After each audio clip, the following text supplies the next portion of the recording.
Hello, it's Baba here with another story time, and today we've got the Your Fantastic Elastic Brain. Stretch it and shape it. All right, so this is by Joanne Deek, PhD, and illustrated by Sarah Ackerley. And I learned about this through some of my theater training. So I'm excited to see what you guys think. Let's see. We've got an average person's short-term memory can hold 7 digits at a time. Did you know that's why phone numbers are 7 digits when you, besides the area code? It's because the average person's memory can hold 7 digits. And the human brain weighs about 3 pounds. So that's pretty cool. Here we go. So this is for adults who understand that each child's job of neurosculpting shapes our future world. And it's for Benji, whose fantastic little brain is stretching and growing every day. All right, here we go. What does your brain really do? Does it fill the space between your ears? Hello in there. All I see is pink stuff. Well, yes, but your brain can do so much more. Your brain helps you think. Ooh, you can think about the Eiffel Tower or the pyramids or the Capitol. Your brain helps you remember. Oh, good kitty. And name what you see and what you hear. And it helps you move your body and feel both touch and emotions. Your brain does all the things that make you, you, including likes red foods, or favorite word is elbow, or ping pong champ, or knows global landmarks, good at science, enjoys reading pirate books. Arr. Oh, she is so unique. My favorite word is foot. Do you have a favorite word? So what is your brain? Is it a muscle? No. The brain is an organ in your body, and it's made up of cells and tissues. Greetings, Earthlings! Welcome to Planet Organ. Ooh, we've got a brain. We've got I think that's a heart. We've got I think that's a stomach. The brain controls everything you do, everything you think, and everything you feel, even when you dream. Hey, I had that same dream. Look at that dream. Oh.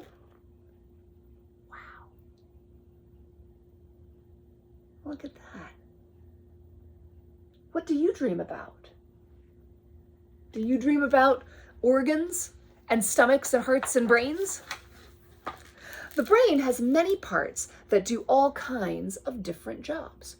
So we've got the cerebrum, we've got the hippocampus, we've got the cerebellum, we've got the amygdala, and we've got the prefrontal cortex. So that's like right here, your prefrontal cortex. Whoa, that pink stuff is busy. So we're going to learn what these different parts of the brain do. Okay, so this kid is saying, I think, therefore I am. Yeah, that's deep, man. So we've got the cerebrum, and you can see how to pronounce it right here, cerebrum. The cerebrum is the largest part of your brain, and it helps you think and speak. So it's all of that right there. The cerebellum is a small part at the back of the brain that helps your muscles to coordinate your movement and your balance so that you can walk and ride a bike or play tag. That little part of your brain helps you walk and ride a bike and play tag. That's cool. I can chew gum and walk. Whoop, there's a hole. Can you chew gum and walk at the same time? Now, we've got another part of the brain. This is the prefrontal cortex, and that's just right here. So your prefrontal cortex, PFC for short, is the part of your brain behind your forehead. It lets you make plans and it lets you make decisions. Ooh, so you can decide whether you want a peanut butter and jelly sandwich or a peanut butter and pickle sandwich. All right, and you've got a lunch lady. Mystery meat or secret soup? Decisions. Now we've got the hippocampus, and the hippocampus is at the center of your brain, and it works like a file cabinet to help you store and find memories. So all of your memories are right there in the middle. Look at that. Oh, the mouse found cheese. We've got the amygdala. The amygdala is a tightly packed group of cells deep within the center of your brain, right there. Look at that. Right within the center of your brain, that controls your emotions. Wow, look at that. So you could be excited or angry or embarrassed or frightened or sad or happy. But all of that is controlled right in here with your amygdala. And then we have neurons. So neurons are everywhere in your brain. They are tiny brain cells that make electrical signals to send messages to other cells in your body, telling them what to do. Amygdala means almond. I can see how it got that name. Look, the amygdala and an almond, they're the same size. Huh, that's crazy, right? All right. So when you were born, you were so very little, and your brain was small and not so strong. And as you grew older, your body grows and it gets stronger. And as part of your body, your brain grows and learns to do new things. So this baby is crawling and then standing and walking. And then, oh, she's playing with trains, and then she's writing. And your brain and you can make your brain do even more. So your brain grows very fast during the first 10 years of your life. This is the magic decade, when you can help your brain grow faster and more powerful, just like lifting weights help your muscles get stronger. Learning new things strengthens your brain. You can give your brain a good workout by trying to learn many different things. Oh, look, so you could learn to read, or you could learn to eat cheese, or you could enter the science fair, or learn to play the violin, or simply walk to school. So you can do all of these things. And it's good for your brain. It helps you grow. So like elastic bands that stretch when you pull them, even things that are hard at first, or things that you don't like to do, or that you don't do very well, get easier when you keep trying. Look at that.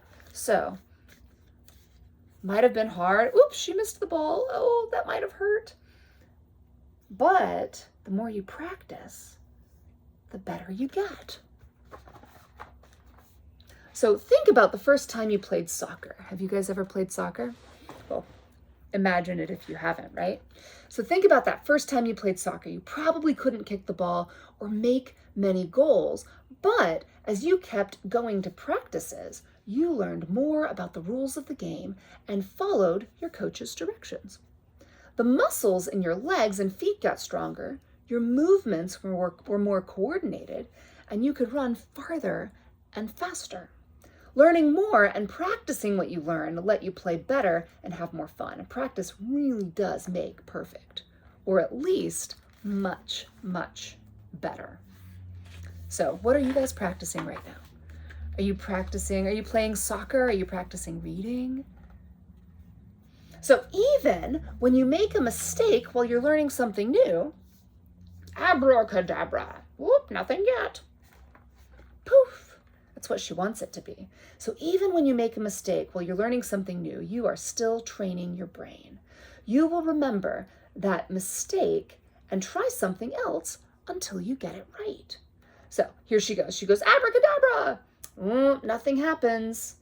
And then she reads the book. She thinks about it. She goes, Shazam.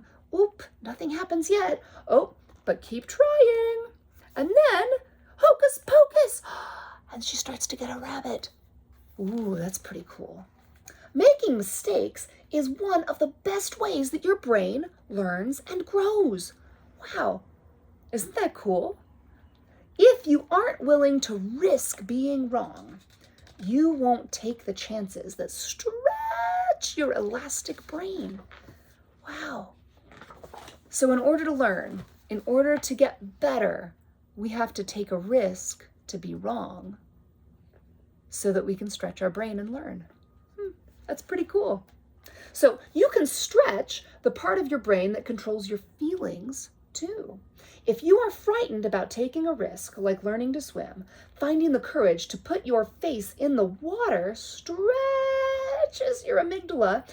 It will remind you that you overcame your fear. Oh, wow, look at that. The owl says, let's jump together. So you will be braver the next time something scares you, like diving into the water. Oh, look, 10 points. So look at that whole picture, right?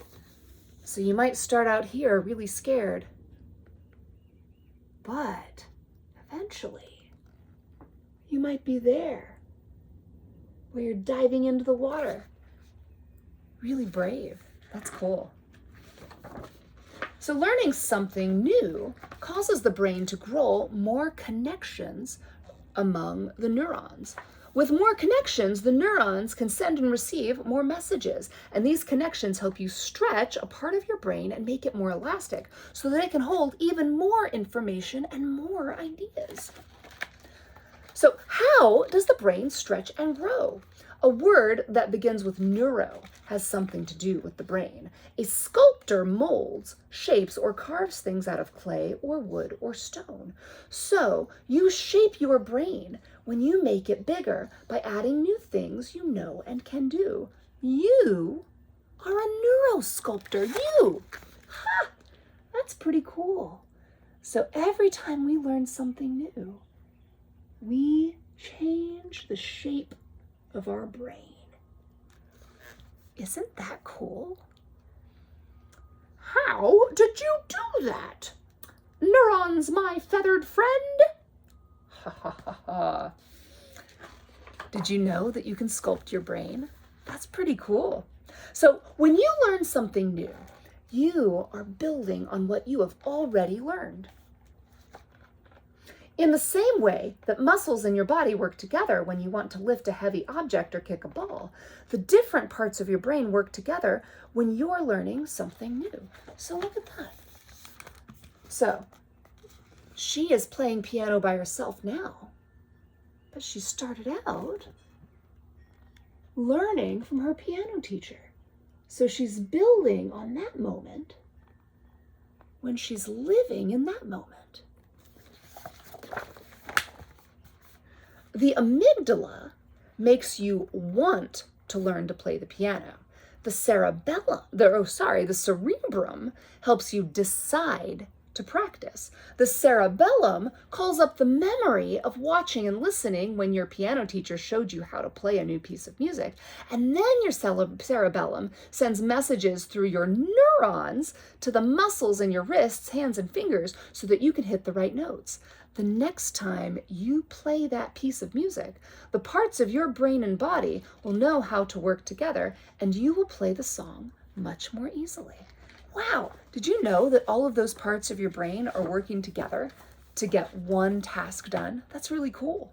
So the brain that makes you really really is an amazing organ. It controls what you think, do, feel, and remember. Your brain is growing very fast during your first 10 years of life, and now we know that you can help it grow. When you try hard to learn something new, connections grow from neurons and attach to other neurons. Look at that. That's her brain. Hello. And she goes from a baby, and she's playing the violin, and she's playing cards, and she's learned magic tricks. Then your brain can send messages faster, making part of your brain bigger and stronger. Making mistakes really helps you learn because your brain keeps trying new things and stretching until you figure out the answer to your problem.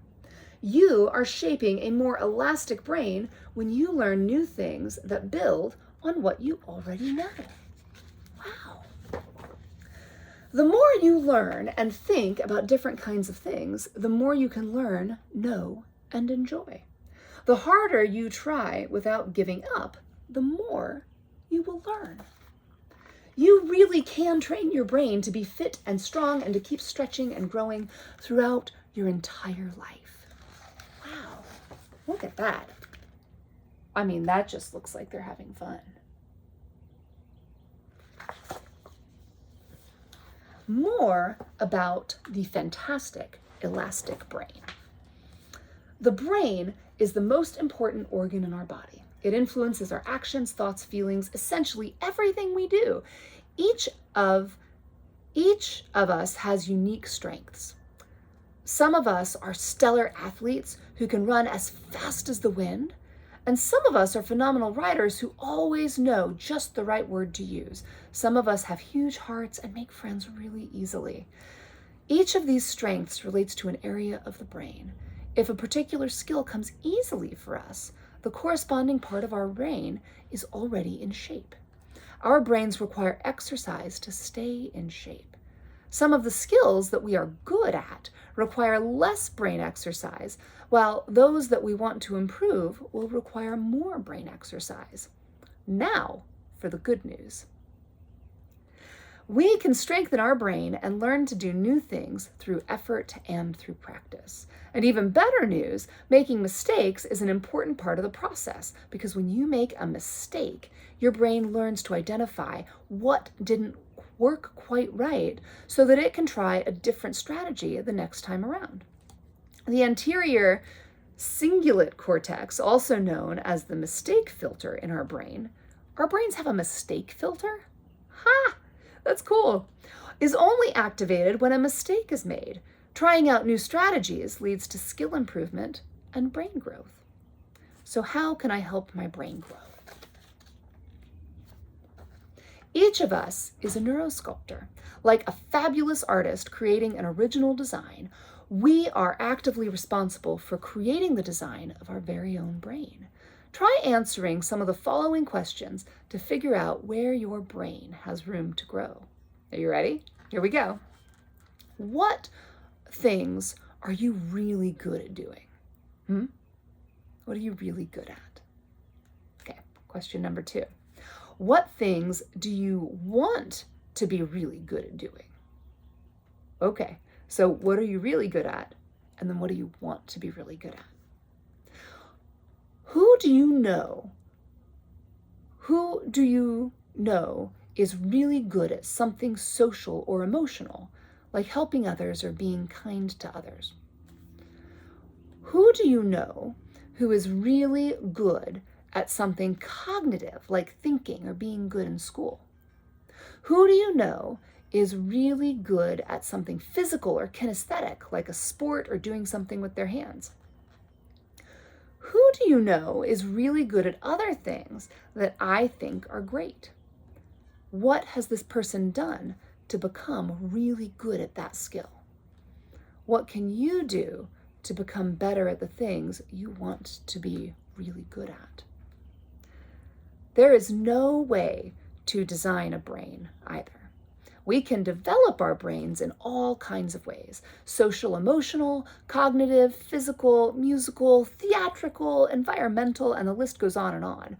What matters most is that we define which areas of brain growth are most important to us, and then take the necessary steps to make it happen.